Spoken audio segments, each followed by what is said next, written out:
hello, everyone, and welcome to another Attract Mode presented by the Lady Arcaders. I am your host, threepup, here to guide you through our first of two showcases here. But before we begin, just some quick announcements. Lady Arcaders is all volunteer run, which means everything you're going to watch today is a true labor of passion from the dedicated women and femmes, both on screen and behind the scenes. If you want to support us, why not give us a follow, both here and on our social media?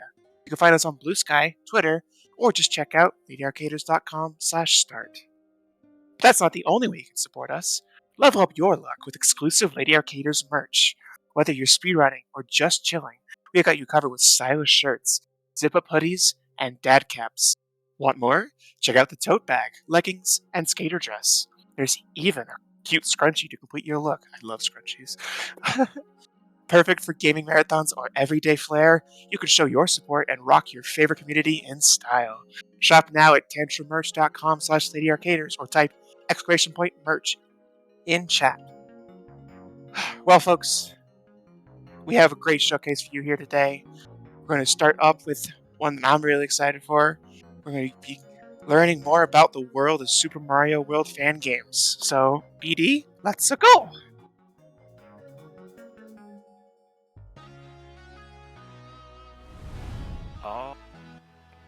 All right, everyone, it actually happened. They gave me a microphone to talk to people about SMW. This is actually happening, and you're all here for it. I'm so excited to be able to give this presentation. Thank you so much to Lady Arcaders for giving me the floor, so to speak, to talk about something I care a deep, deep amount about talking about, which is these wonderful games. It's not just me here, though. I won't be looking too much at chat, so helping me look at chat and also ask questions of their own, as well as your own questions, Burtch is here. Everyone say hi to Professor Burtch. Woo! Hi, yeah, Burtch here. I don't normally go here. I really, I am just as blank slate about SMW fan games and stuff as the next person. So I'm really excited to be here and learn alongside everybody. Awesome. Like I said, I have a bunch of notes here, and spoiler alert, I do have a sort of resource document / list of links that I can share in the Lady Arcaders Discord when we're done, because of course I brought a handout. This is just how we do things here. But with that, I have a lot I would like to share with you, and I'm really excited to get started with it.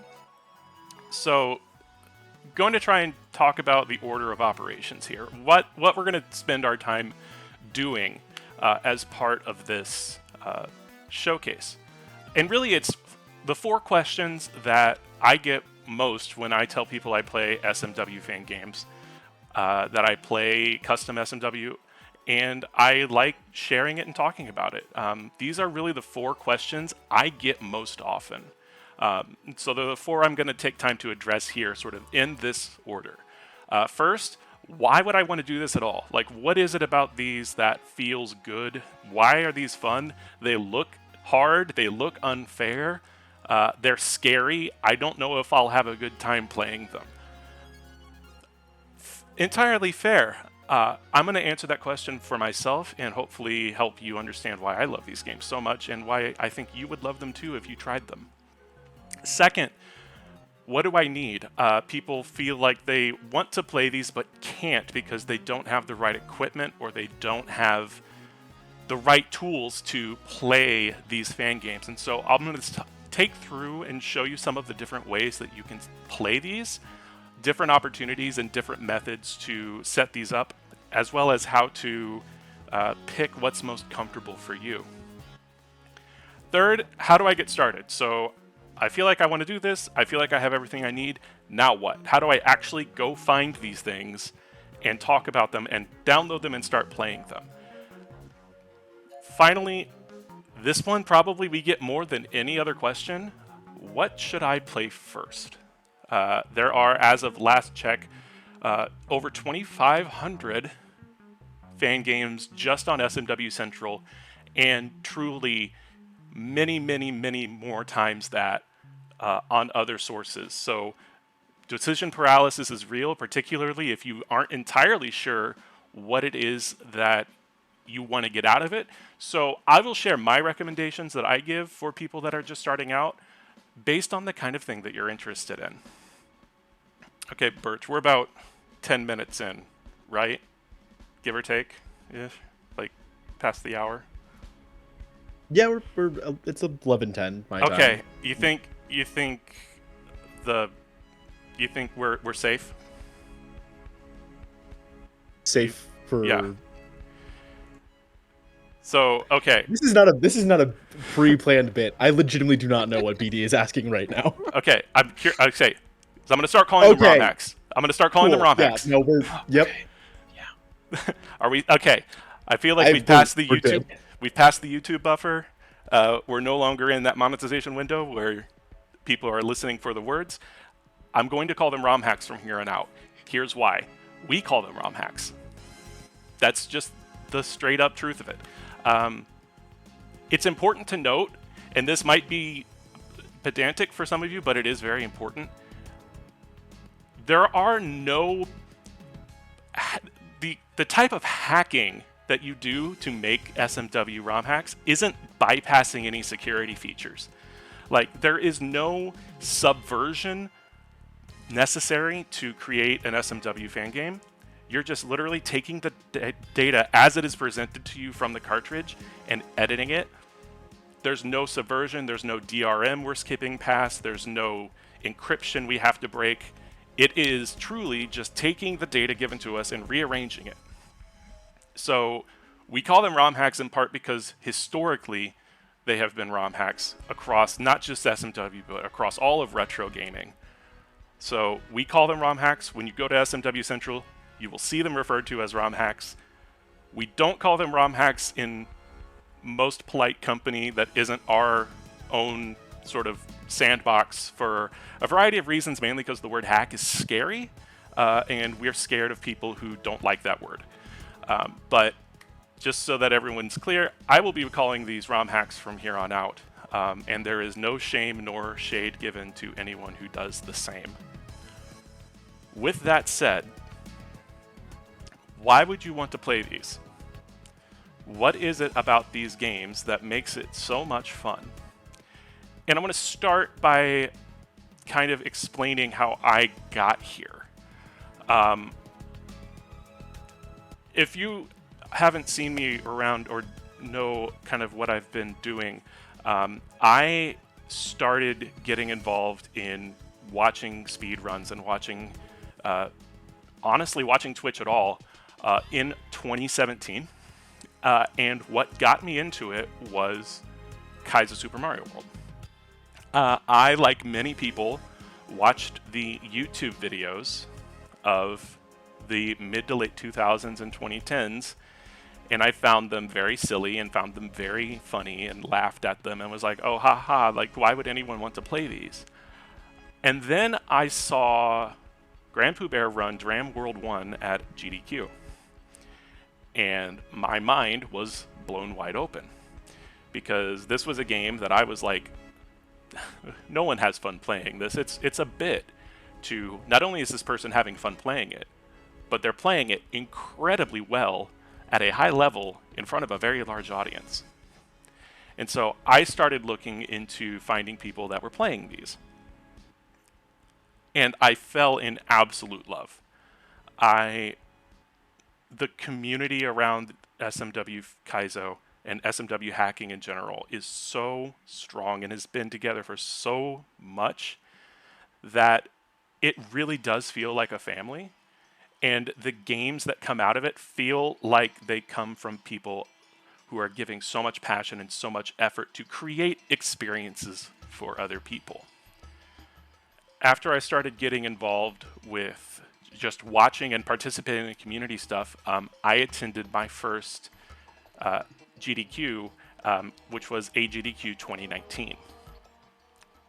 At that event, there was a race of Quickie World between GlitchCat7 and RB Machak.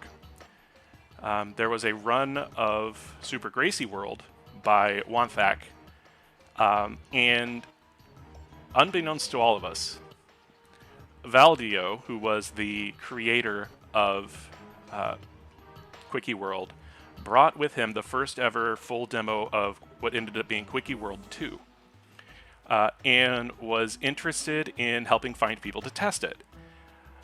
My day job is a lot of event planning and a lot of coordination of getting people into a place for meetings and press conferences and stuff.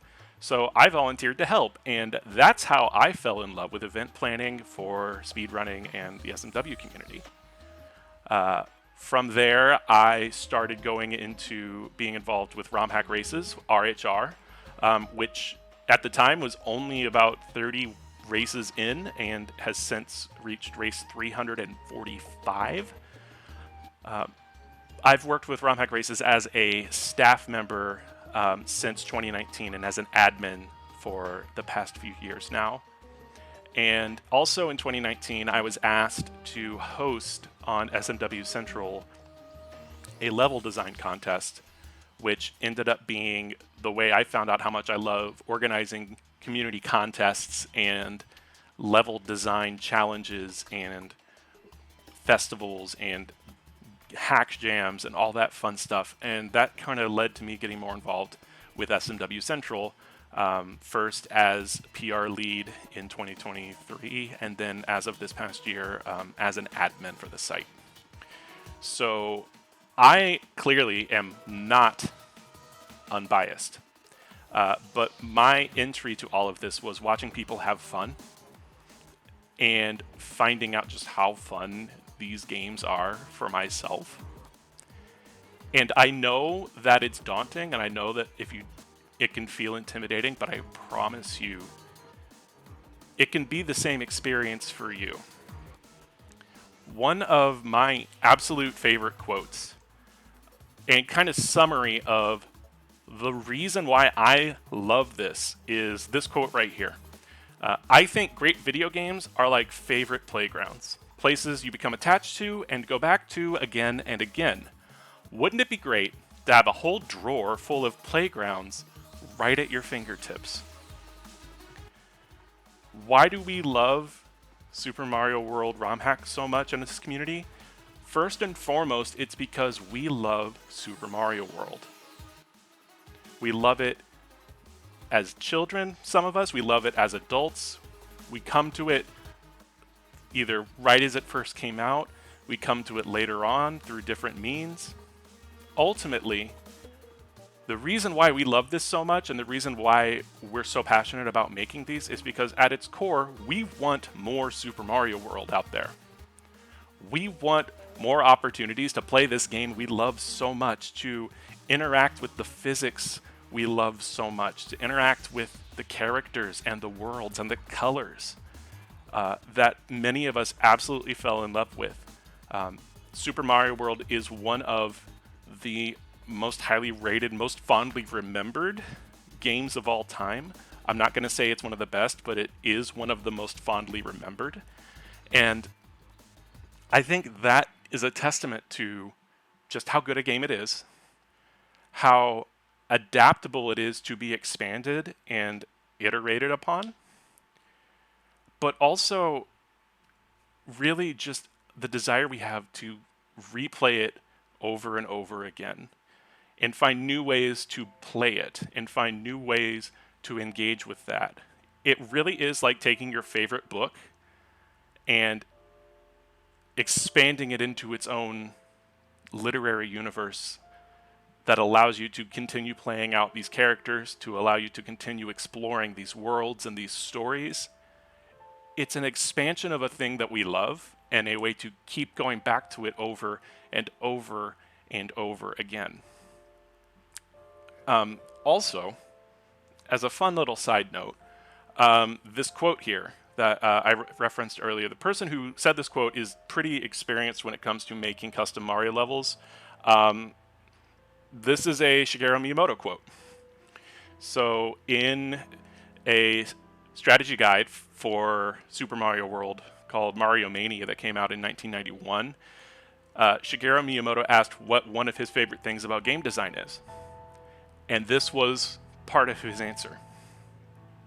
And so, regardless of what you might think Nintendo thinks about ROM hacking, and we know they're not the biggest fan of it from a legal sense always, but from a level design standpoint and from an approach to games, we find ourselves absolutely in line with the spirit of the person who's responsible for making it, in that we want a whole drawer full of Super Mario World that we can just pull out, play whenever we want, and keep building on and sharing for other people. So I understand that's a very personal answer to that question. If you enjoy 2D platformers, first off, you'll enjoy Super Mario World if you've never played it.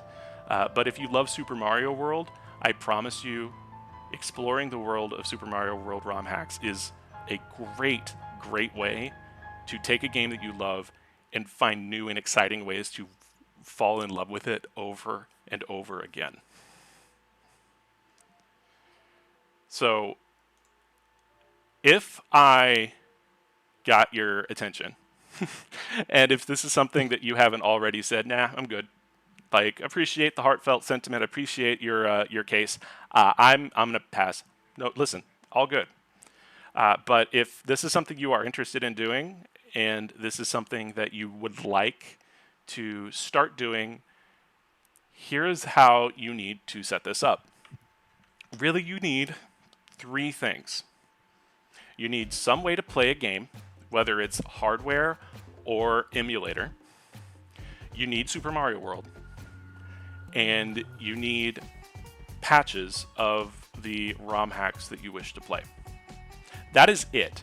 You don't need any more software or any more setup than this.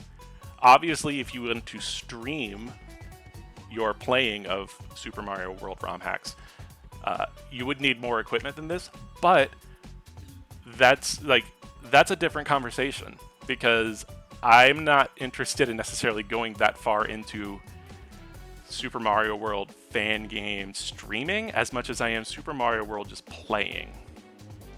And with that, this is all you need to start playing.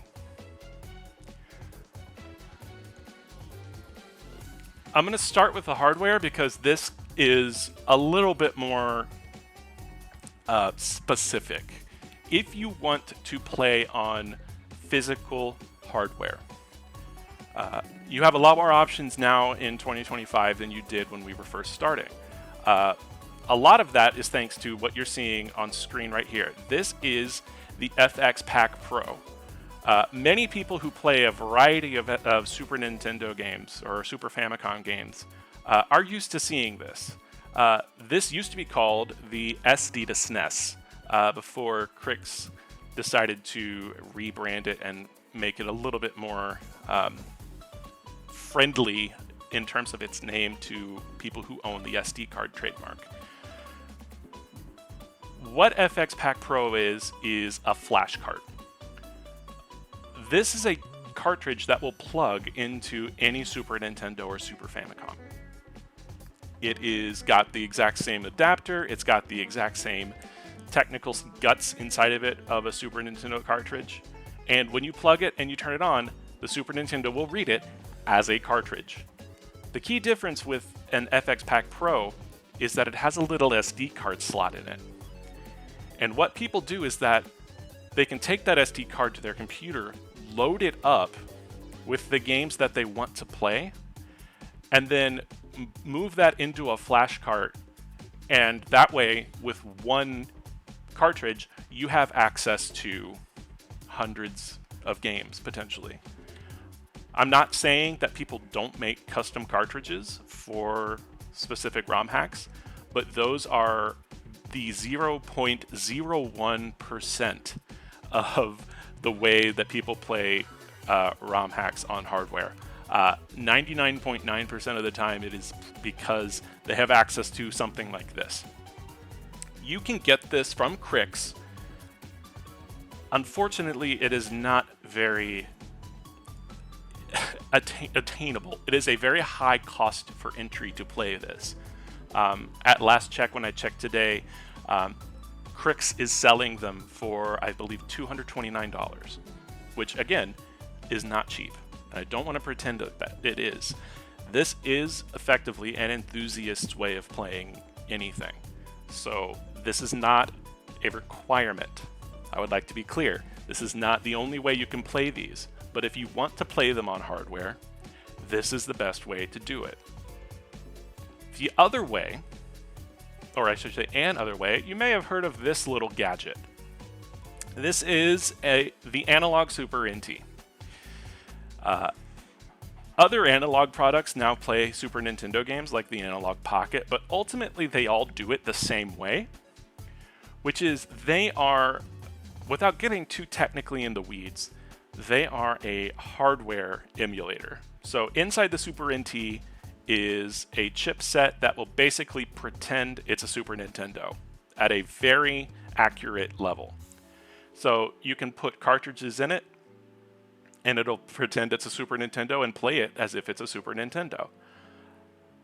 The Super NT is really nice because it has native high quality video output. It has a lot of different video filtering options. It has actual controller slots, but also has very good adaptability with modern controllers. And ultimately, it's not the worst way to engage or to play a Super Nintendo game. If you are an enthusiast, you will likely run into times when the Super NT is not up to snuff. But for most people that are playing on this, they can't tell, and they won't ever be able to tell what they're missing out on. And even if they did, they wouldn't probably consider it important enough to matter. The problem with Super NT, as is often the problem with analog products, is that they are not in stock right now. So in order to get a Super NT currently, you have to find one that is available either used or in a warehouse sort of setting. And I can tell you, the prices on those listings are prohibitively expensive. Again, analog sort of markets its products as enthusiast products, not necessarily as accessible products. So when they're in stock, they are at a more reasonable price.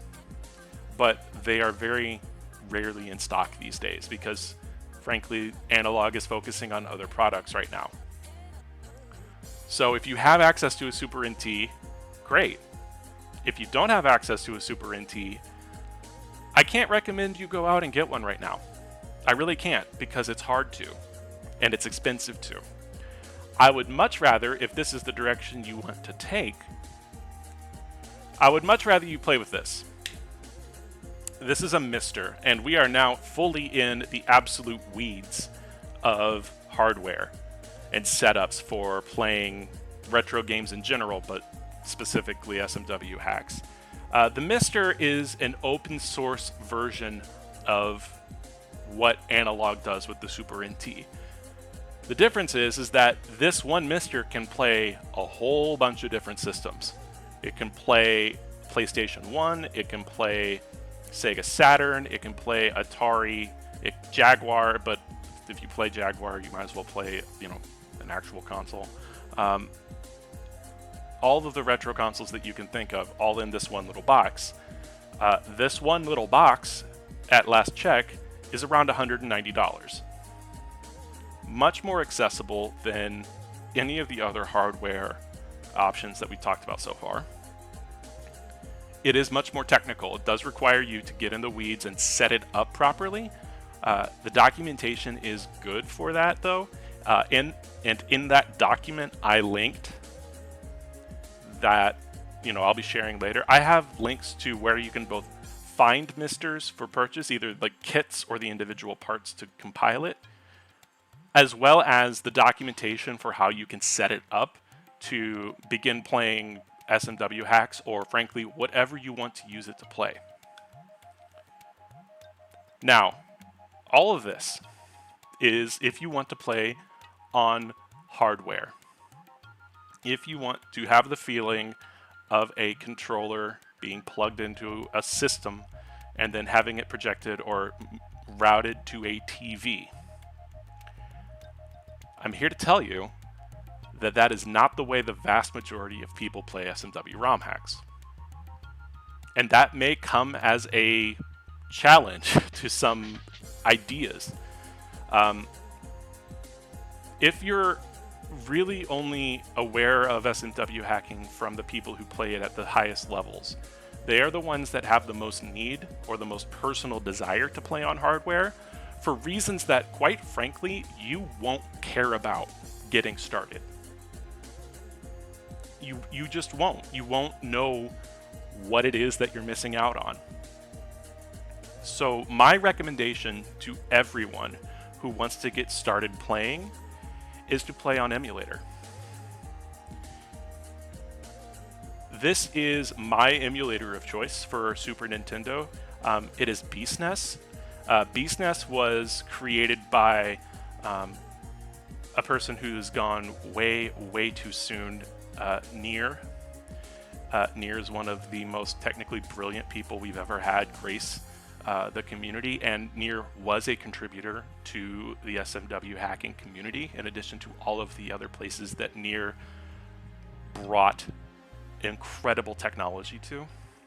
And BeastNES is Near's Super Nintendo emulator that is an attempt to get as close as humanly possible to a one-to-one emulation of the Super Nintendo or the Super Famicom. And if you're just playing this for the first time, you won't tell the difference between playing this on BeastNES and playing this on a TV.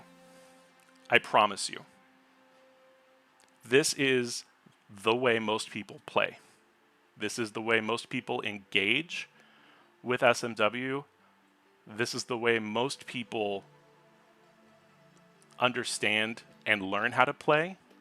This is the way that I think most people will enjoy the most, playing on emulator.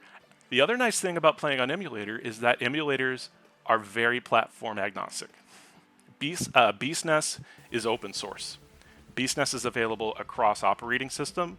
BeastNES is available on things like the Steam Deck. One of my dear friends and fellow SMW Central Administrators, Ampersand, has taken to champion playing ROM hacks on their Steam Deck, which you wouldn't necessarily think would be possible, but thanks to emulators like BeastNES and the tools that the community has put together, not only is it possible, it's really fun. Because you're taking a platformer on the road with you and holding it in your hand and really being able to feel it, just like you would if it was the Game Boy Advance version of SMW, which I know some of you think was the first version of SMW. It's okay. Some of us are babies. You know what? We all learn. We all learned at some point. I will not tell you how I felt when I met the first person who didn't realize SMW was a Super Nintendo game. It hurt my soul a little bit. If you're just getting started, play with BeastNES. It will be so much easier to set up. It will be so much less of a headache for the experience that you get.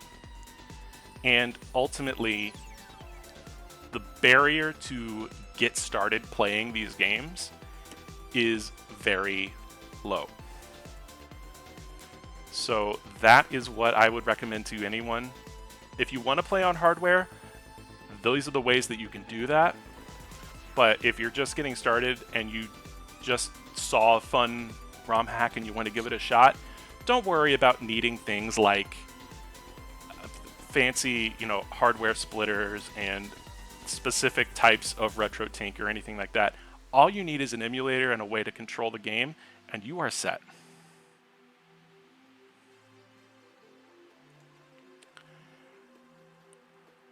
I do get this question a lot, though.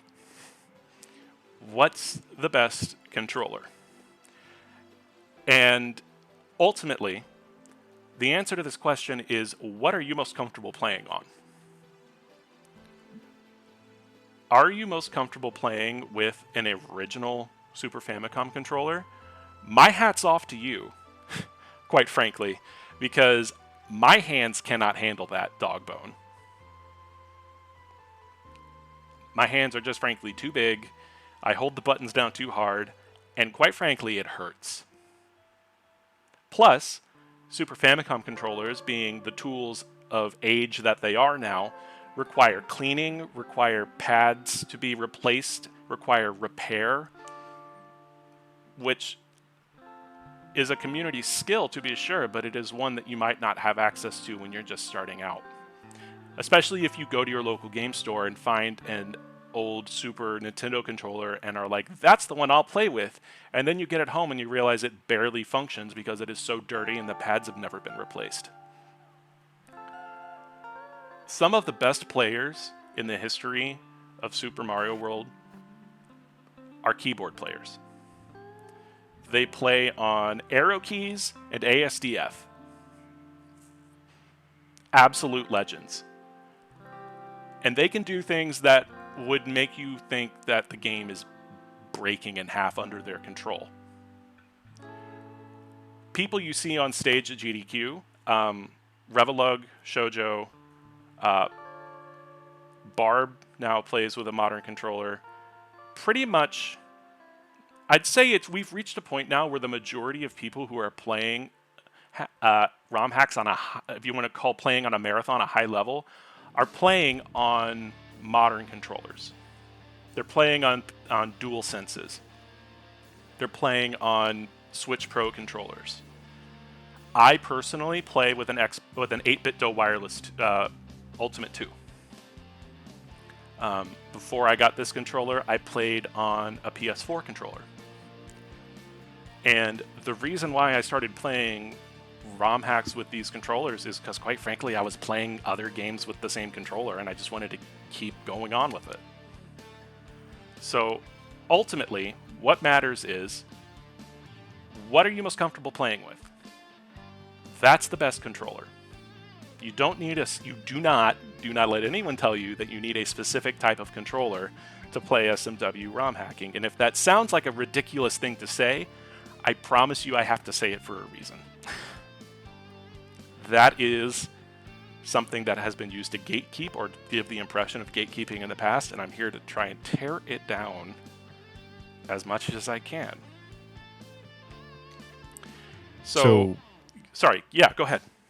So what you're saying is I can play SMW ROM hacks with my leverless fight stick if I really wanted to. That is honestly, there's a period of time where that was truly the phase people were going in. Hitboxes or leverless fight stick. If you don't know what a leverless fight stick is, think of an old school fight stick like an arcade, but take the joystick out and replace it with 4 more buttons, and that's a leverless fight stick. Yes, not only can you play on a leverless fight stick, you can play on a high level. A lot of people were starting to switch to those because of wrist pain using Super Nintendo controllers. Kezcade, I know, is someone that comes off the top of my head as someone who has run at a high level on a leverless fight stick. Mm-hmm. And also, quite frankly, because of course there are people who will do absolute ridiculous control schemes, like play ROM hacks with electrical nodes attached to vegetables and then press on the vegetable to make Mario jump. I swear I'm not making that up. Beating partner fennel with a controller made of actual fennel. Wow. That is a thing that has happened. Do I recommend that you do that? No. But I'm scratching fennel off my grocery list as we speak. Take those Arduinos out of your shopping cart. This is not the time nor the place to start getting into controller wizardry. But yes, leverless fight sticks are a very, I'd say, popular way of playing. Trying to think, there are basically a leverless fight stick and a keyboard. The degree of separation there is minimal. They're practically the same, yeah. Yeah. I think there's even a leverless fight stick that has, instead of the fighting buttons on the left hand, has WASD keys on the left hand, which I know a fair few SMW players that if they got their hands on that, it would be lights out for everybody else. So yeah, truly, what you are most comfortable with using, you can use. As long as you can assign buttons to it in a controller mapper, you can use it to play SMW hacking.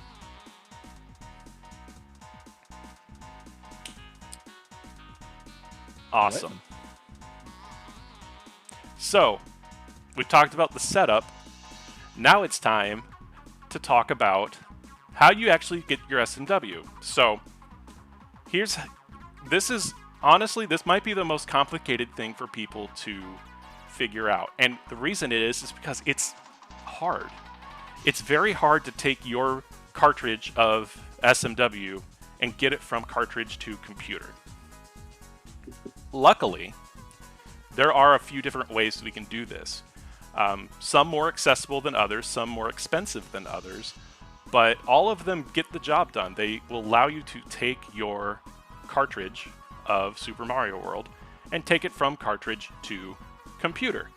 I have a link to a sort of a community collected wiki that goes through a lot of the methods here in a much more technical detail. I'm going to point out a couple, but again, in the document I'm sharing, there will be links to all of these so that you can take a look and see which one, if this is something you're interested in, you might want to do. So, starting from the left, that sort of red, white, and blue object is what's called the open source cartridge reader. And it is what it says. It is an open sourced piece of hardware that you can assemble yourself that will allow you to back up basically any cartridge you have to your computer, including your copy of SMW. It has a list of parts available. There's 3D printing elements so that if you have a 3D printer or know someone or have a library with access to a 3D printer, you can create parts that way. It is a very robust tool, and odds are, unless you are a collector or a specific console enthusiast, you really won't need it for too many things. So keep that in mind. The cost of this, if you were just to get all the parts off the shelf, I believe the last I checked is at around $100, depending on where the shipping is.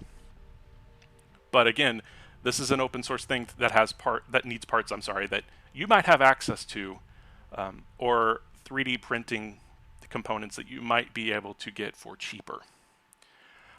There are also a couple other off-the-shelf solutions that aren't open source, but do a really good job of this.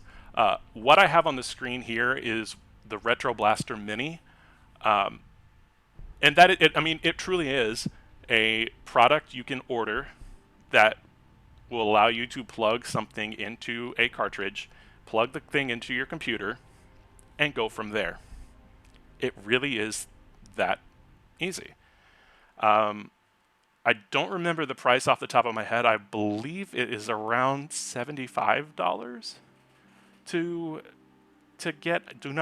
I will have a link to this in the guide, so use the pricing you find there. I also have the Super NT here on here again. And this is how I did mine. This is how I took my backup copy of SMW to from cartridge to computer.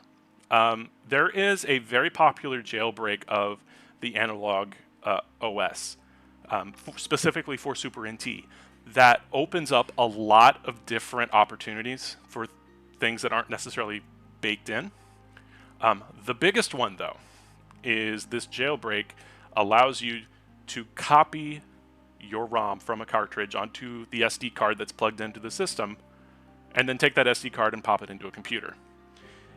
If you have a Super NT, or if you have access to a Super NT, this is the easiest way to dump your ROM. It's not always going to be, it's a technical process to be sure, but of all of the options, it's the one that is most likely to be available to you right out of the box. So that is how you back up your base game. I'm probably certain that the next question that is going to be asked is, what if I don't have a cartridge of Super Mario World? Or, a follow-up to that, what if I do have a cartridge of Super Mario World and I cannot back it up for whatever reason?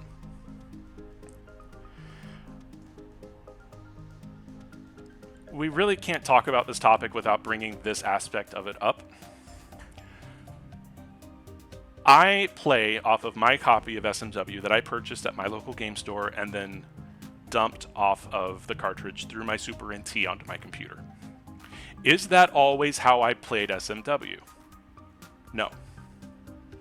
Realistically, is that how most people in the community acquired the SMW copy they used to play ROM hacking? I don't know. My guess is probably not. I'm not going to cast aspersions on that. Before I go too much further, here's what I want to say. I, as an individual, SMW Central, as a website and as a community, does not and will never condone piracy. We will not condone the distribution of copywritten material. We will not condone the subversion of DRM. We will not condone the cracking of encryption keys in order to access game files. We do not encourage nor condone any of that. And if you come into our Discord server and ask, hey, can someone just DM me a copy of SMW? No, we won't. And if you ask, where can I go to download SMW? You're not going to get an answer. Because we do not condone piracy. We do not condone the distribution of copywritten material. There leads to the fifth question. You know, I said at the beginning that this was a 4-question presentation. There is a fifth question. And it's this one. Is any of this legal? I love being able to ask this question in a Lady Arcader setting, for instance. I don't know how many times we get to have a conversation about the legality of the game we play. Is any of this legal? Short answer, yes. SMW has been having custom levels created for it since 2000. Lunar Magic came out in 2000. Demo World came out just a few years after that. People have been making SMW ROM hacks for more than 25 years. Well, 25 years basically. And prior to Lunar Magic, people were still editing the game. But even further back than that, since the very first ever console systems, people have been homebrewing. People have been editing their game files. People have been creating ROM hacks since literally the first day they got their hands on it. GlitchCat7, who is a very established and beloved member of the SMW community, wrote a very extensive history of how Kaizo Mario and how ROM hacked Mario has come to be. And what a lot of people don't realize is that there was a file editor for the NES distributed in Japan called the Tonkachi editor. That was the first ever level editor. People have been doing this for a very long time. And you'll notice that we're not exactly shy about it. Like, it's very easy to go on SMW, places and hear us talking about all of the ROM hacks we make. It's very easy to go on to, a lot of, increasingly, and I'm thankful that this is the case, more and more events are starting to have Kaizo and SMW players be part of them, using them to raise money for charity. We've been running marathon SMW ROM hacks for 10 years now. It's legal. If that's what you're worried about, I promise you, the illegality of SMW hacking is not in the hacking part. It's in the how you get your SMW part. And the reason I can tell you that is, and this is something else I'm excited to bring to Lady Arcaders as a showcase piece, it's time to talk about some case law. This is the reason that ROM hacking is legal. This is Louis Galoob Toys Inc. v. Nintendo of America Incorporated, U.S. Ninth Circuit, 1992. Burtch, threepup, can you do me a favor and let me know? Do you remember the Game Genie? Yes. Yes. How would you describe the Game Genie? It's like a peripheral that you could use to like plug your cartridge into the Game Genie and then plug that like combined into your console, and now you can unlock special cheats that you could like rewrite parts of the game in order to like get like extra lives or something. That's what I understand, at least.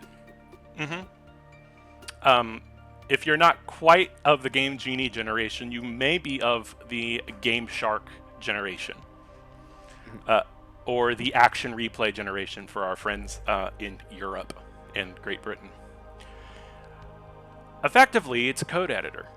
You plug your game into the code editor as a sort of middle point between the game and the console, and you basically mess with the game. You can enter codes in, and what those codes are doing is they're going in and they're physically changing values in the code of the game, saying, hey, I would like infinite lives, or hey, I would like to start on this specific level, or hey, I want everything to be blue. Very easily accessible.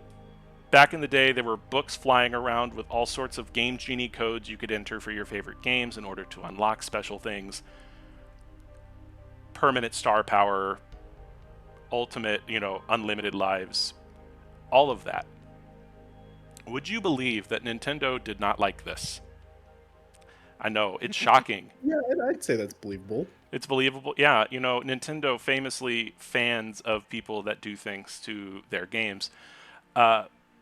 Nintendo sued Galoob, which was the company that made the Game Genie, and argued that, and I'm not here to talk about copyright law, but argued that effectively, since Nintendo is the only people allowed to make derivative work off of their games, that this was a copyright infringement. The Ninth Circuit Court ruled against Nintendo and said explicitly, the Game Genie does not create a new permanent game. It creates a variation of the base game that ceases to exist when you unplug the cartridge. Because of that, it didn't count as a derivative work. They also went one step further, though, and they said that because of the fact that it was not a profit-seeking work, that anything created by the Game Genie was non-commercial fair use. All we're doing is finding new cool ways to make Game Genies. That's what this is. You could theoretically take a Game Genie or a Game Shark for a Super Nintendo, plug it in, and find the list of codes that you would have to enter to play any one SMW ROM hack. Now, that list of codes might end up being the length of a novel, but you could do it. And that is how we're able to say we can do this. We are not creating profit. No one is going out and not buying Super Mario World because they can play a ROM hack instead. In fact, opposite. People go out and want Super Mario World in order to play these games. So we're not taking demand away from Nintendo. Also, if you'll notice, Nintendo's usually very keen on protecting its most recent games. We, as Super Mario World people, are not telling people not to play Wonder. We're not telling people not to buy Switches or Switch 2s.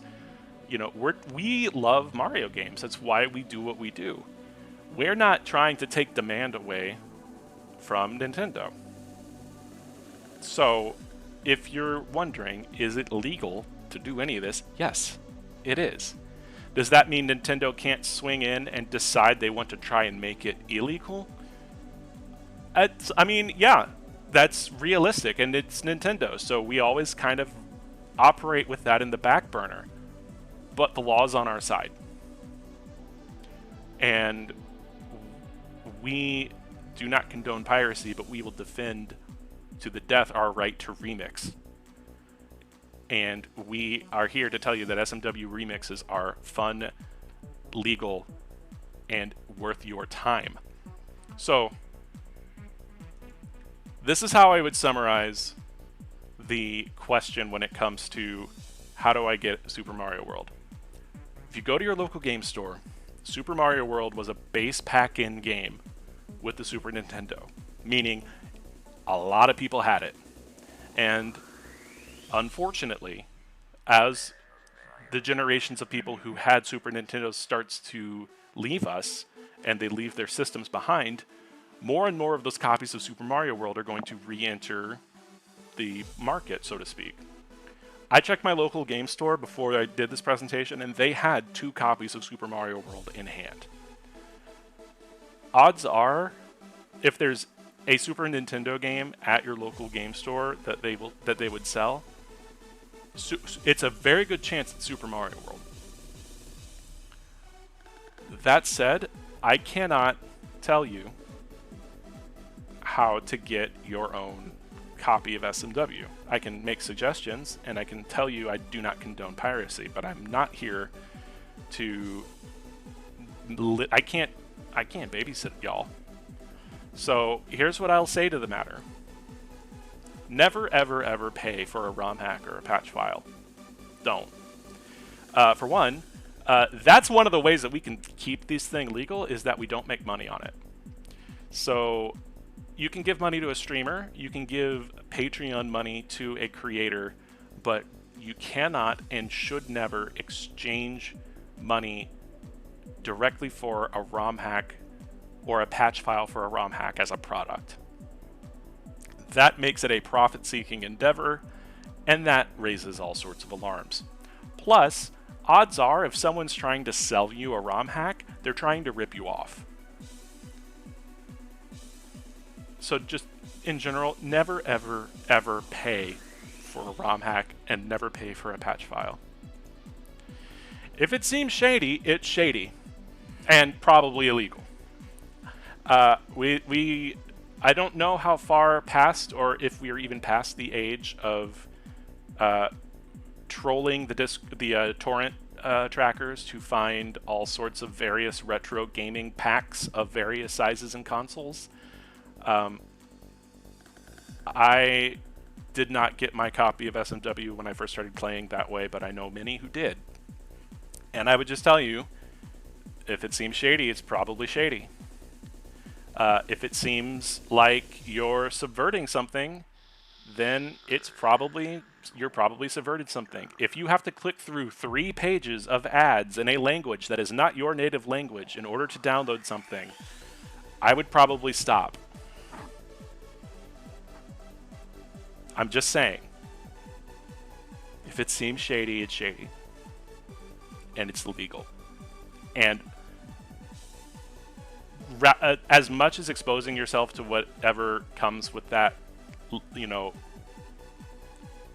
consequence of that, the more real risk is that you download something that's actively harmful to your computer. Or something that allows a malicious actor to come in and really mess some stuff up. And yes, they will use SMW ROM hacks, and they will use SMW as a game to try and fly trap people to download their stuff. So, if it seems shady, trust me, it is very likely shady, and it's probably illegal.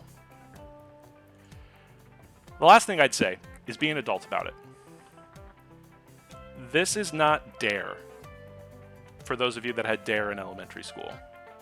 I'm not here to tell you about the dangers of downloading ROMs. I would assume that you would know that that is illegal to do, and that I don't condone you doing it. But I am not here to paternalize. That's not this point. Just be an adult. Check your local library. Check your internet library.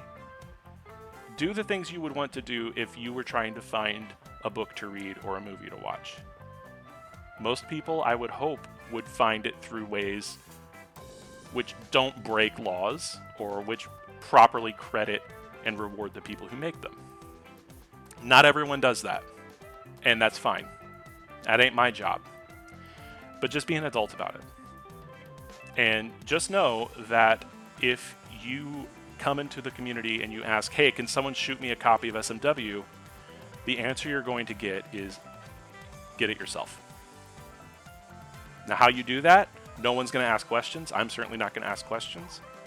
I'm just here to tell you that I have my copy of SMW. I'm actually holding it in my hand right now. I keep it on my desk. And I'm not going to tell you how to do it. But once you get it, that's when the fun can start.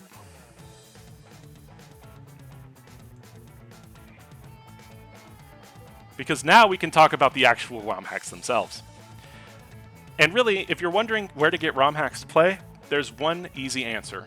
It's the answer that you'll hear most often. It's the answer that you'll hear from the most official sources. And that is our dear home at SMW Central. SMWcentral.net, to be precise. Is this the only place you can find SMW ROM hacks? Not by a long shot.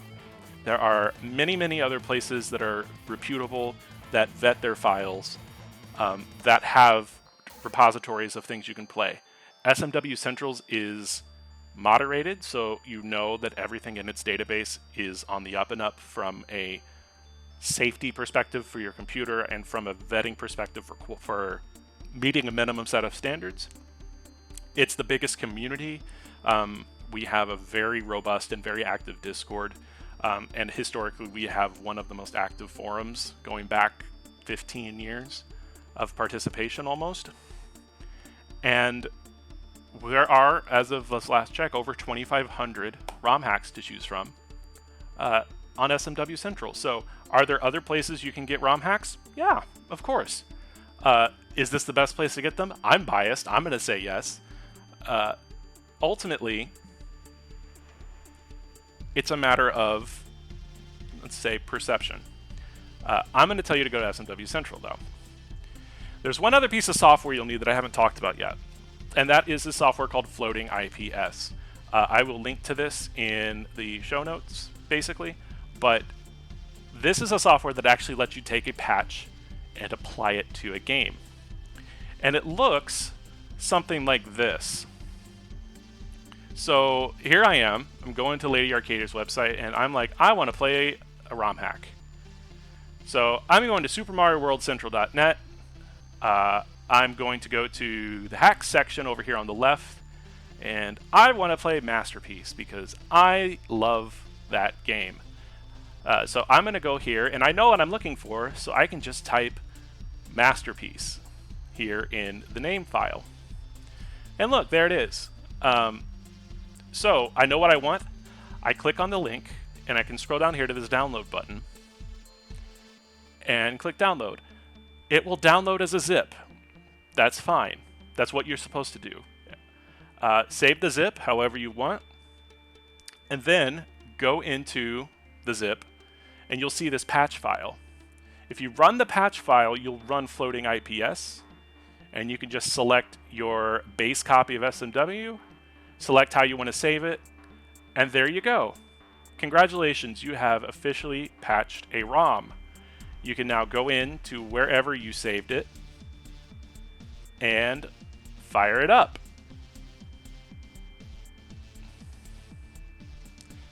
And it may take some time for the emulator to load, but there we go. You are now playing an SMW ROM hack. Congratulations.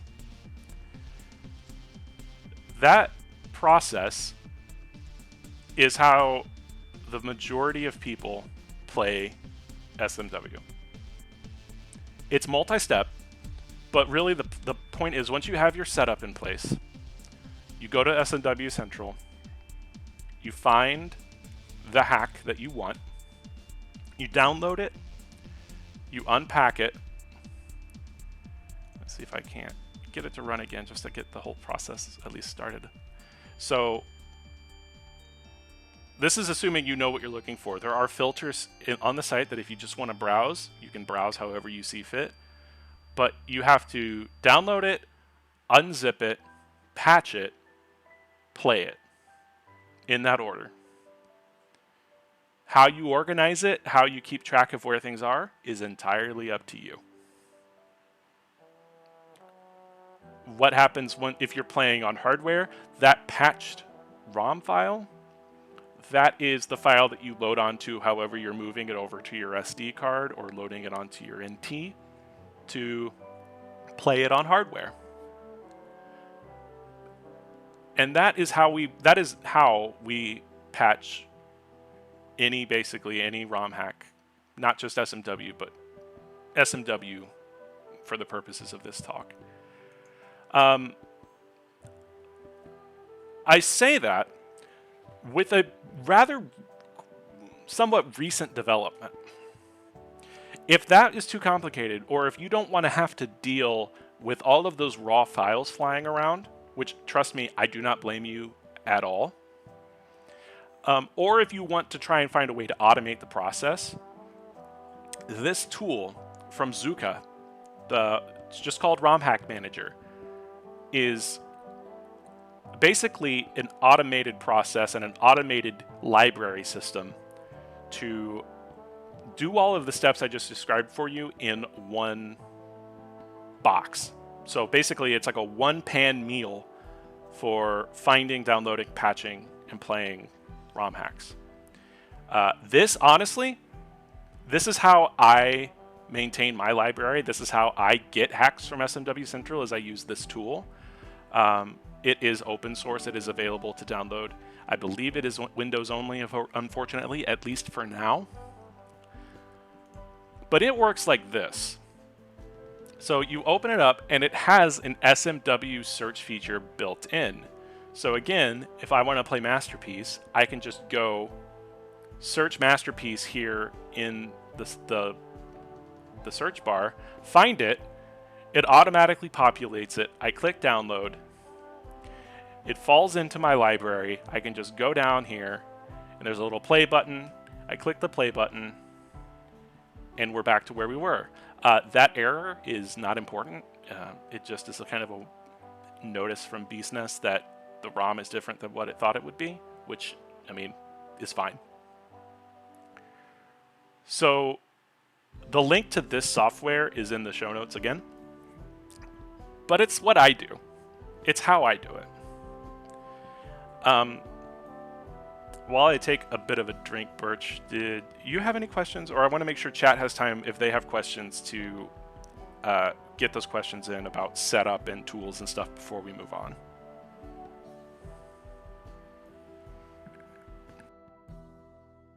I think one sort of, this is more of a larger question that I don't know if you're that well equipped to answer it, but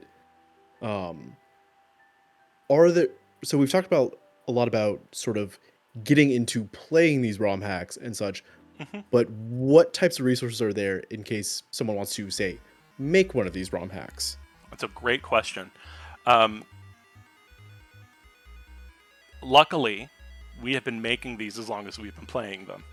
So you may have heard of a piece of software called Lunar Magic that I kind of mentioned it in passing earlier. Lunar Magic is sort of the stock standard SMW level editor that we have access to. It was written by Fusoya in 2000. Fusoya still maintains it to this day. Legend. And it is the tool in which we go in and we play around and make changes to. The thing about it is that you can do a lot with just Lunar Magic. but ultimately Lunar Magic lets you rearrange the things that are in the base game. If you want to add things to that game, add new songs, add new graphics, add new features, add new code, you need more tools on top of that. And there are a lot of resources to get started doing that on SMW Central. One of the things I link in my show notes is the beginner's guide that SMW Central has. And that's the beginner's guide for playing, but there's also a beginner's guide for making as well. And the other thing that SMW Central hosts, as well as all of the hacks, is a good deal of the tools that are used to make those hacks are also found on SMW Central. So if you are interested in making, I'll be realistic. I would say if you're interested in making but you're not interested in playing, I would very highly recommend you play first to get a sense of what you're trying to make, because it is very easy to make something that you think looks cool and then doesn't play well because you're not familiar enough with the mechanics to create that type of experience yet. So I always recommend people to play before they make. But when or if you're ready to try your hand at poking around, all of the tools you need are on SMW Central, as well as a beginner's guide to help point you into the order of operations for how you get that set up. Excuse me.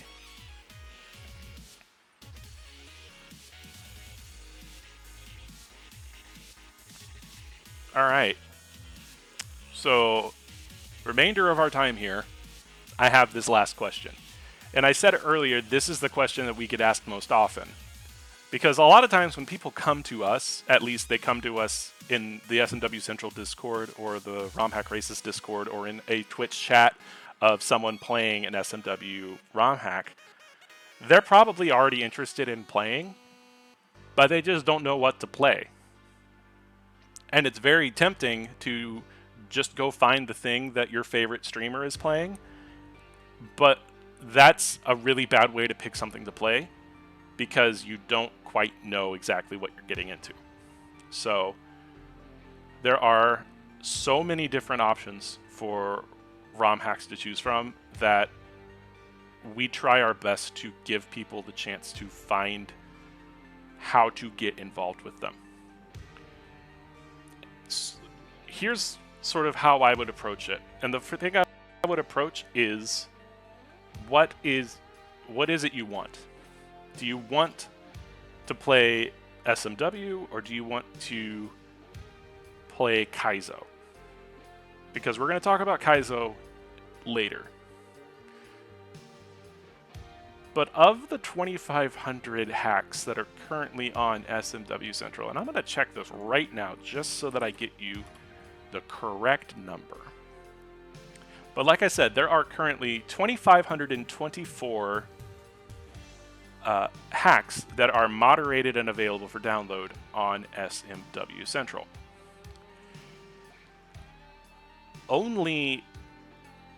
So yeah, 1,400 of those 2,500 hacks are what we call standard design. They aren't Kaizo. What is standard SMW? When you see the word standard pop up, what does that mean? Well, ignore Canva misbehaving and not really giving this, the order of operations I wanted. But standard really is asking the question, I love SMW, I want more SMW. What if there was another SMW? And Yoshi's Island does not count. It is a phenomenal game. Highly recommend you play it on your own time, but we don't want Yoshi's Island. We want more SMW. We got 96 exits of it. We want 960 more. That is where standard SMW design comes into play. It is a pick up and play experience. You don't need that much background. If you enjoyed SMW, you can pick up and play a standard SMW hack. Oftentimes, like I put in here, they are more graphically and musically customized because a lot of the effort people put in to this work now, because they're not trying to fix or do a lot of gameplay focused design. The design elements then go more towards the aesthetic, go more towards the experience of playing and opening that up. Obviously, this isn't true across the board, but I find in general that when we're talking about standard SMW, it is a more aesthetic experience in terms of music, in terms of visuals, in terms of the overall package. And the last thing I'll say is standard SMW, at least as it's measured on SMW Central, comes in a difficulty range of easy to very hard. What I like to tell people is that if you were to just play 96 exit of SMW, that would be considered standard normal. Standard easy is something that I personally consider to be easier than the vanilla game of SMW. Standard normal I would consider to be roughly the same difficulty. Standard hard I would say is a step up from the difficulty of the base game. And then standard very hard is a significant step up. Standard very hard levels tend to be very long. They tend to be very extensive, and they tend to have very borderline unfair setups that are less mean and more, I don't know where I'm going, but it's asking me to jump, so I have to jump. Standard very hard is something that you have to work up to, but if you're just looking for, like I said, more SMW, standard easy, standard normal, and even standard hard, I would say are all very accessible places to start your journey as an SMW player, or as an SMW ROM hack player. And to kind of start, I want to give you my personal 4 hacks that I would recommend that you start with if you are coming into SMW for the first time, or at least SMW hacking for the first time. These are not prescriptive in any way for the community. This is personally my opinion, and I have my reasons for this. But ultimately, if you want to start and you don't know where to start, these are the 4 that I would recommend you start. And you can go in order. I've sort of organized them in order of what I consider difficulty. So, and we start with the GOAT. We start with A Plumber for All Seasons by White Yoshi Egg, or Y as they go by now.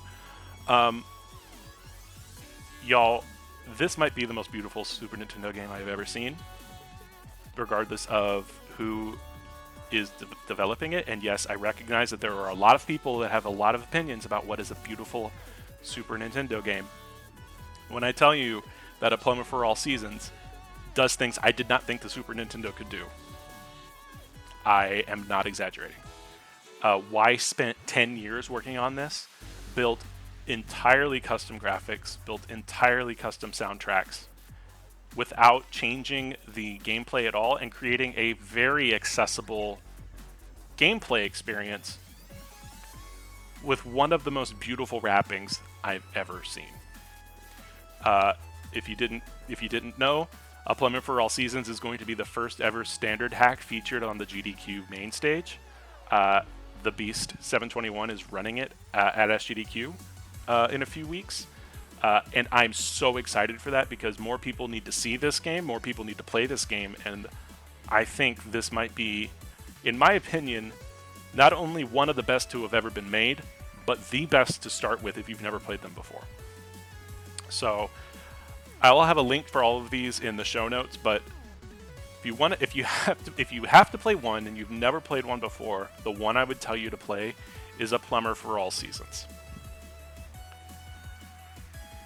Next up, I'm going to take it a very hard left turn, and I'm going to take you to a game that has no Mario in it whatsoever. This is Crack the Hack by Daiso Devon and Melon Pizza, and I put this on the list for a couple of reasons. One, it's very good. It's a very different game, but this is a good example of just how far away from Mario you can take SMW.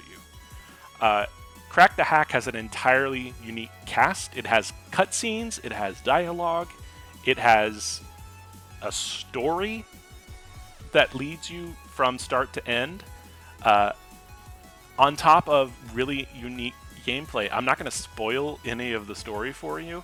Just know that it's extensive. The lore runs very deep through multiple sequels at this point. And it's really, if you want an example of just how far you can take things, there are a lot of different, basically, games that remove the Mario out of SMW entirely and create an entirely new presentation for it. This is probably the one I think is most successful. The other one I would mention is Sakari Games by Eevee, but I had to pick one, and so I picked Crack the Hack. This one is a lot of fun. It's really unique, and it's a good testament to, if you want to make something, SMW can be a blank canvas as much as it can be a starting point. Third, I have Attempt at a Normal Hack by FT029. This is the most recent hack I have in my picks. It just came out this last year. FT029 is someone who has been making levels in SMW and making hacks in SMW for a very long time now. And they are really, really good at making very hard things. I think that's the nicest and politest way I can say it. They are incredibly good at creating very hard levels. And this is their attempt at a normal hack. So it is what it says on the tin. This is FT029 sitting down and saying, I want to make a normal difficulty hack. That is what I'm going to try to do. He didn't quite get there. This is a standard hard hack. But it is incredibly well designed. It is a fair challenge. There are some moments here which will maybe make you a little bit frustrated, but overcoming frustrating things is part of the charm of why we're here. And it really is to me, this is a great example of just how strong the game designers in SMW are. The people who make the levels here aren't just fans, they are fans with serious game design chops. And you can see that in hacks like Attempt at a Normal Hack. It's not a name you may be familiar with, but FT029 knows their way around what makes a fun, good level, and this is a hack that is absolutely full of them. My fourth recommendation is the one that I would say play fourth, because this is the Ulysses of my on-ramp picks. This is Jump Half. It's called Jump Half because it started out being a smaller game. So it just kept the name and ballooned to something much bigger. Jump Team is a collection of people who met on Raukow's YouTube forum. If you don't know who Raukow is, we are talking the oldest of old YouTube generation Let's Players. Still working, still making Let's Play videos to this day, still maintaining the forum where everyone on this team met, where they wanted to make an SMW ROM hack for Raukow to play. They ended up making Jump, or Janked Up Mario Party, 10 years ago this year. And if we're starting to get a little sentimental, it's because that is the game that probably serves as the foundation for so much of what has come since. This is the closest thing we will ever get to a sequel.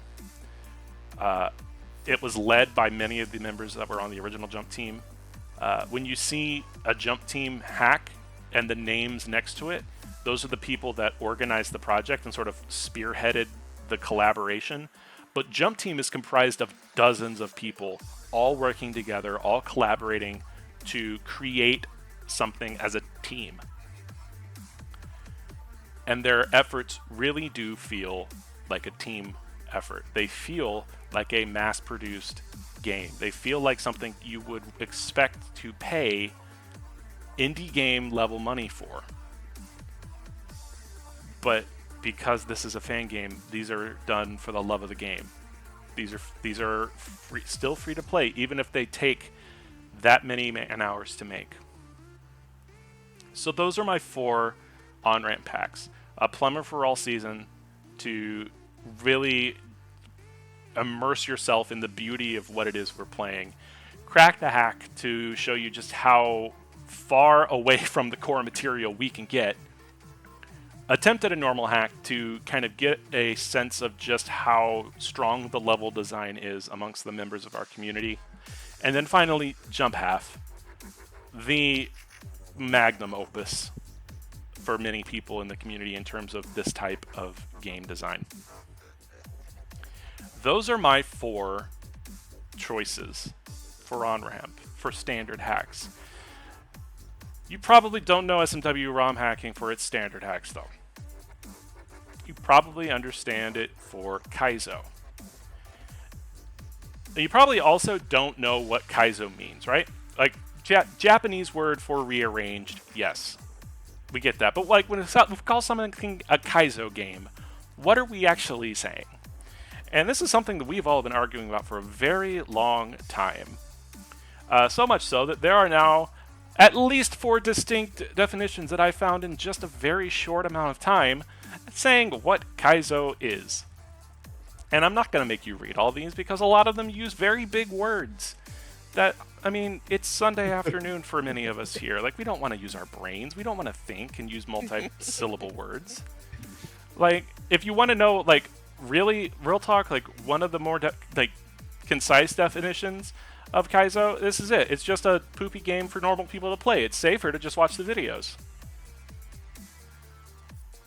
And you know, if you're curious that like, oh, this just feels like some random YouTube commenter, I mean, kind of, but no, this is what T. Takamoto said about the Kaizo games that he made.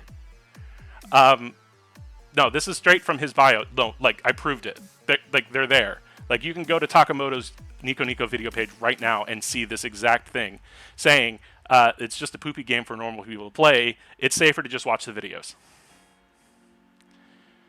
So I mean, ask if Emoji was a direct quote too, but yes, it is my best translation of the quote as it is presented.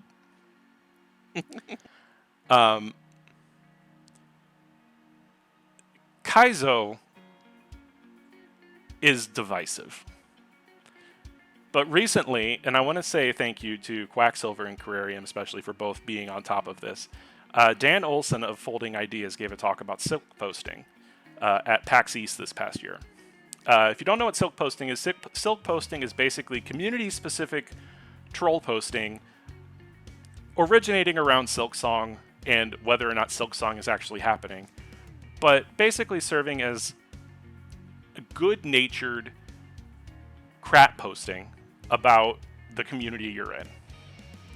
And Dan Olson, who you might know from the Folding Ideas YouTube channel, gave a presentation on this topic and was asked a question that he took in a very interesting direction.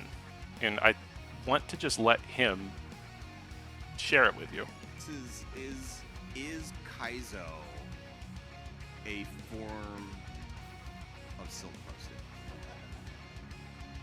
Is it the original form? Is it the purest form? Is the purest form of silk posting making a level so like borderline physically impossible and then going like, hey, I made you something. You want to give it a shot? Maybe?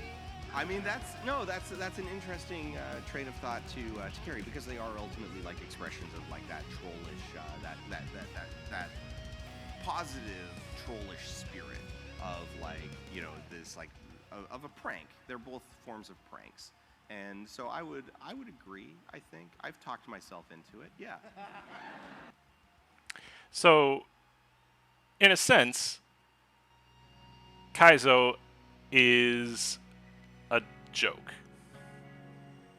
It's a joke that is much funnier if you know the source material, but it is a joke nonetheless. And so when I have a definition for Kaizo, this is my personal definition for Kaizo. It's a type of game design that subverts a player's understanding of a game in order to create a deliberate, difficult obstacle for the player to overcome. If you're wondering why Nintendo doesn't like Kaizo, it's because Kaizo is playing mean tricks on people who think they know what's going to happen. It's saying, oh, hey, you want to make this jump? Oh, whoop, you can't. We're going to put a hidden block there. Oh, hey, you want to make this jump? Oh, sorry, you're going to have to figure out how to spin jump on these spinies. Fun fact, did you know you do not ever have to spin jump on any enemy in the vanilla game? That is, and I'm probably wrong about that, but most of the enemies that you spin jump off of that you see in many Kaizo hacks is never asked of you in SMW as a vanilla game. It never is. That is a subversion of expectation. You're not, like, if you're familiar with SMW, you don't expect to have to spin jump on something like that. You don't expect to have to change your jump trajectory from what you're used to. You don't expect to have to do that. But because you don't expect it, it makes it more fun when you're asked to do it. And along the way, there has been kind of something that's lost the plot. Like, this is one of my favorite Twitch clips of all time. It's the ultimate purest form of Kaizo, which is you give a speedrunner Yoshi's Island 3, and you put a hidden block right there. That's GlitchCat7 who fell for that and absolutely lost his mind in a positive way. Because that is the absolute funniest place you have ever put a Kaizo block to someone who knows how to speedrun Super Mario World. That is the speedrun route for Yoshi's Island 3. And this is basically just a haha, you're only going to find this joke if you know the speedrun strat. And of course, because Glitch knows SMW so well, he went straight for the speedrun strat and was joked on appropriately. This is the essence of what Kaizo started as. Along the way, it changed a bit. It changed from messing with people or making jokes for them to play quasi at their expense to really daring them to push themselves. And this is just a Kaizo level by G-Breeze that I picked from Odd Sands. But like, look at all of the stuff here that is not something that you would ever do in Super Mario World originally. And that's the point. Like, when we make Kaizo, we're not saying we want to make hard Mario. We're saying we're bored and we want to do new stuff, or we want to take advantage of the fact that we're bored and push ourselves in weird and wacky ways using our knowledge of the game to explore and try new silly things that end up being really fun, it turns out.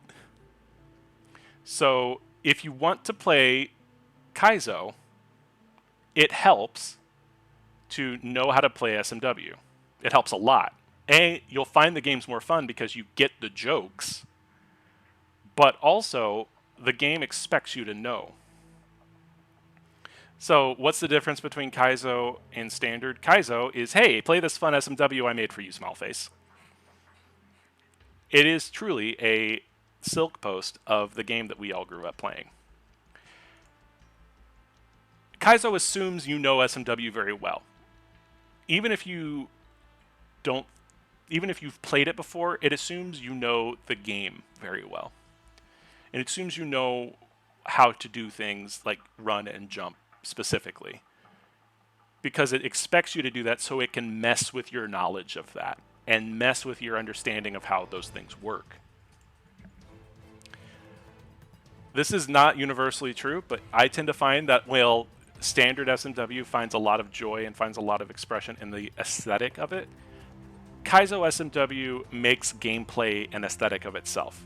Watching Kaizo can be hypnotic. Playing it is basically the same experience.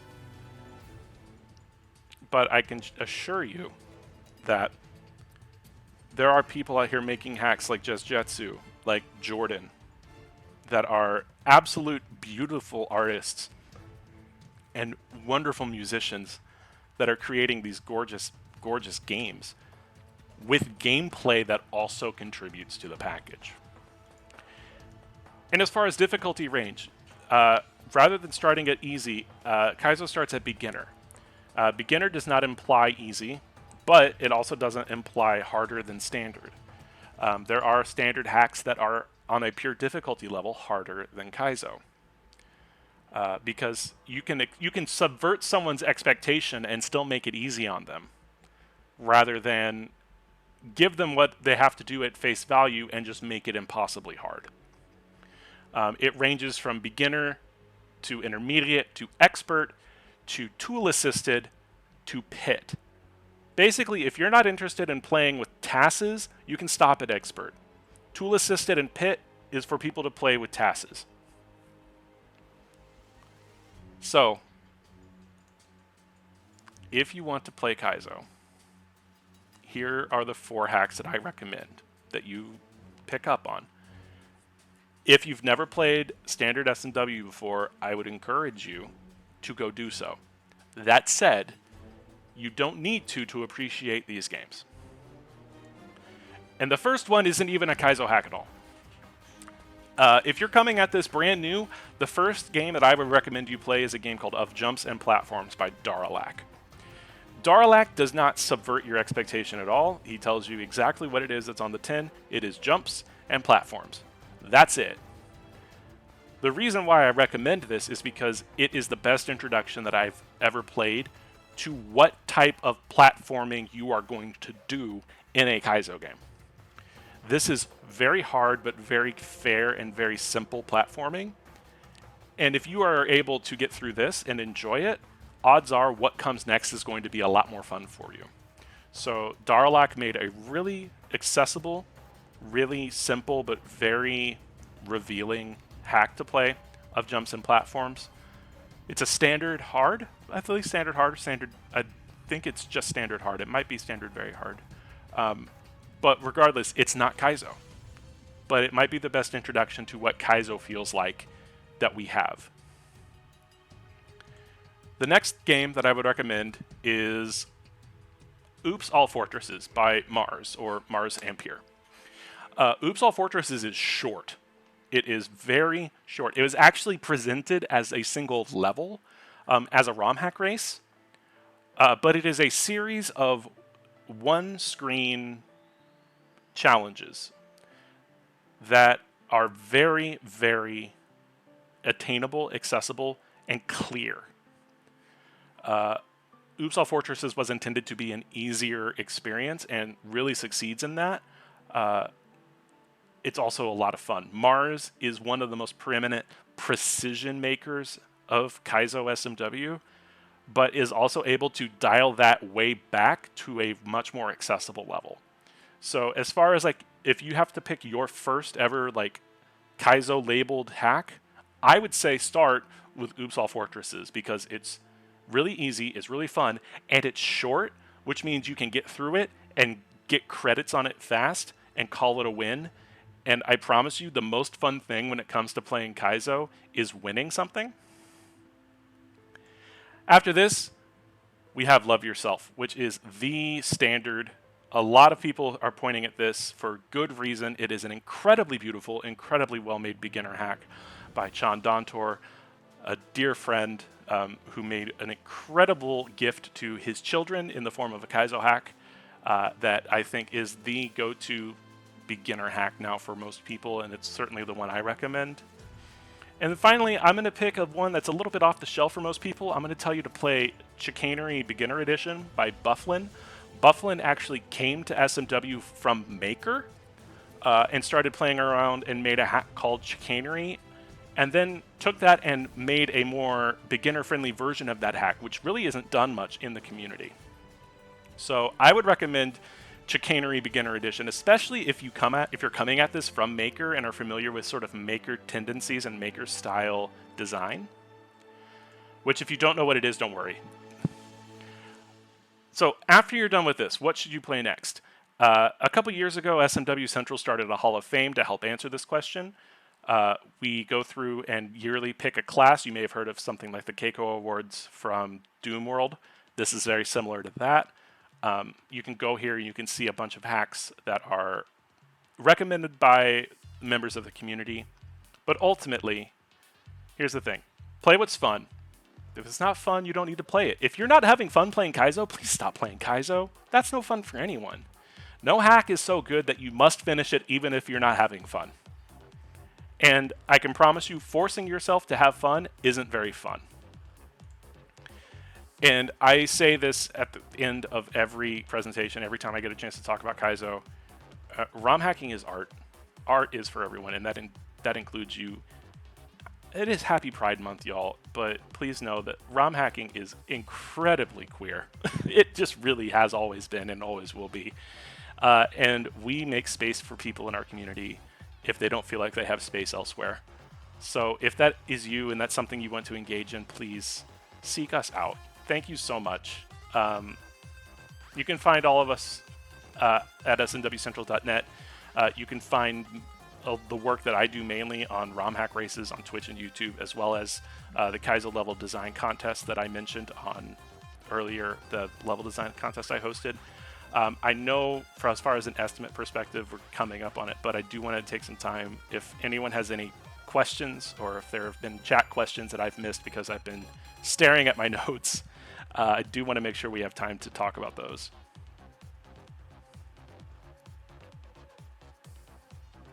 I personally don't have anything more. I'm actually really excited. I think I'm going to try to figure out a way to play through your on-ramps, at least of standard. Awesome. No, I hope you do. I hope you give it a shot. And if it's not your thing, I appreciate you trying. But if it is your thing, I am really excited to see where y'all go from here. But again, thank you, Lady Arcaders, for the chance to yap about my favorite type of game ever. And I'm around the Lady Arcadia server. If you have any questions, please do not hesitate to reach out to me. And with that, threepup, I'm more than happy to give this floor back to y'all so that Exy can get up here. Alrighty. Thank you so much for that wonderful, wonderful showcase of everything that the wide world of Mario Fangames has to offer. There's such a great wide world of just ROM hacks for everything out there that it's always nice to be able to sit here and talk about that for a little bit. That is it for this showcase, but do not go anywhere, folks. There is another showcase coming on right after this. That is it for me for right now, but yes, please don't go anywhere. We're going to take a quick break here, and we'll be right back with some Cyanide Wild Hearts.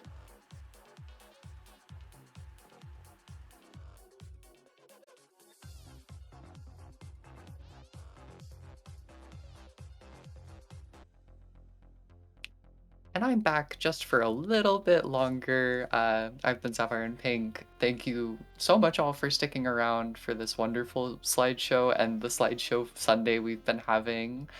I do just have a couple of things to tell you. I have to remind you guys, time is flying by incredibly fast. We are speed running the month of June right now.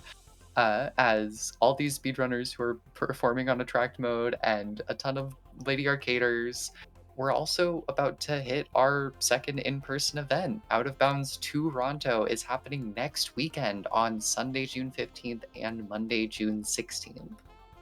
Make sure if you're in the Toronto area, you can stop by, you can pick up tickets. There should be a command in chat. It's, LAOOB2. It'll give you all the information you'll need.